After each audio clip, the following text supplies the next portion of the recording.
Nimetoka nyumbani kwa Bi Aisha, ana njaa huyo. Eti chakula cha leo kizuri. Kimepikwa nyumbani Isa. Hapa itakuwa tu ni kampuni anaomba kutangaza. Kampuni nani nitamtangaza nani chakula cha nyumbani hicho kapika Bi Aisha cheki. Kaftege tena samaki wabaya. Matajiri mnakutana kula kwenye mifuko cheki.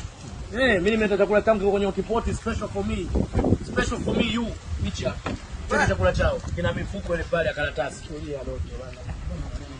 Na kustiri Isa, chakula cha nyumbani tu special. Unaona kuku alivyokaangwa kienyeji. Sasa unamstiri kwamba leo alikuwa ana budget ya kula.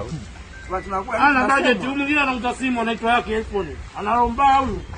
Ana maduka studio makumbusho, analomba useki fana yake iPhone. Huyu mwingine Isa anauza magari tepo walipo. Wamekutana wote wanalombaya. Ambili kile. Ambili kile unasemaje? Isa anakudai sawa nini, anakudai kukopesha milioni 10. Una hela kumbe. Mfuate kakako mgaya akakukopeshe. Usio unatukopa hela zetu hapo kulipa mzuri mbishi. Wewe unadoneka mimi. Unalombaya. Ambia na hela wewe.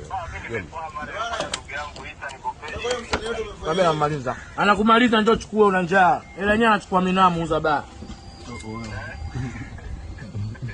Oya wewe nani bwana? Bwana sasa chakula cha Isa hichi. Bwana wewe vipi yaki bwana? Wewe kauka masamaki yako? Bwana tabia mbaya bwana.